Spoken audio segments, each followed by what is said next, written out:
In our previous lesson, we discussed how to solve workplace problems effectively.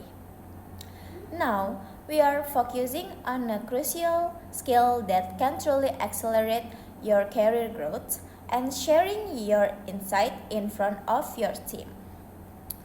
Our topic today is presenting an idea.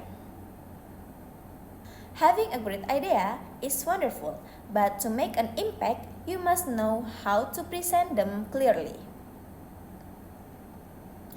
Whether you are pitching a new strategy to your manager or sharing a small suggestion with your team, your presentation structure determines whether people will support your idea. By the end of this lesson, you will be able to first, structure a persuasive presentation using a three-step framework. Second, use transition pauses to guide your listeners smoothly. Third, handle difficult questions during a Q&A session professionally. Fourth, pitch your ideas with confidence. Let's begin. Imagine you are in a strategic meeting, you notice a problem in your department workflow, and you have a great solution for it. The manager looks around the room and asks, "Does anyone have suggestion?" Would you speak up? Many professionals stay quiet because they don't know how to organize their thoughts in English on the spot. They worry about sounding messy or unprofessional. The secret to a successful pitch is not fancy vocabulary. It is a logical framework. The 3 steps presentation framework. To present any idea successfully, you can follow the simple, powerful 3-step formulas. Step first is the hook.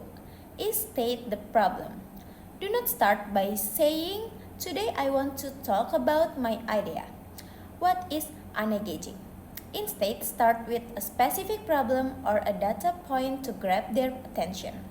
For example, did you know that we are spending 20% more time on manual data entry? Or, I've noticed that our client response time has delayed recently. Step 2. The solution is state your idea. Immediately after starting the problem, introduce your solution using transition pauses. For example, to solve this, I'd like to propose using an automated CRM tool. This will help reduce human errors. And step 3, the call to action is open for discussion. And your presentation by proposing a next step and inviting feedback. For example, I suggest we are try this for a 2-week trial period, or I would like to hear your feedback on this. Using this framework keeps your presentation organized, clear, and highly pressured. Okay, next there is handling Q&A professionally. After you present an idea, your colleagues or manager will likely ask questions or raise objections, usually about budget, time, or risk. Handling these questions calmly is a part of a great presentation.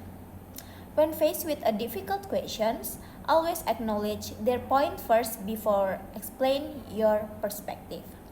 You can use these expressions. First, that's a valid point. However, we can minimize the cost by transportation. Second, thank you for bringing that up. Let me share the data regarding that risk. Third, I understand your concern about time, but this will save us hours in the long run. Acknowledging their concern show that you are open-minded, professional, and a collaborative team player. Okay, there is tips for presenting ideas professionally. Let's discuss a few essential tips to make your pitch stand out in the workplace. First, focus on the value. When presenting an idea, always explain how it benefits the company, the team, or the clients. Do not just explain what the idea is or focus on why it matters. Second, use signposting passes. Signposting passes are words that guide your listeners through your presentation. They signal to the audience that you are moving to a new point. Third, keep it concise. Do not over explain, state your point, give your reason, and open the floor for discussion. And short, powerful pitch is much better than a long, confusing speech. Okay, there is common mistake. Common mistakes. Let's look at three major mistakes professionals make when presenting ideas. The first mistake is complaining without offering a solution. If you only point out problems without suggestion, an actionable way to fix them, it can sound negative. Always follow a problem with a constructive ideas. The second mistake is defending your idea defensively. If someone asks, "Is this going to be expensive?" do not answer sharply with, "No, it's not." Instead, stay calm down and say, "That's a valid concern. Let me show you the budget breakdown." And the third mistake is using fake language. Avoid saying, "I think we should do something about our social media." It is too fake. Be specific. Purpose we create 3 short from video per week to increase engagement.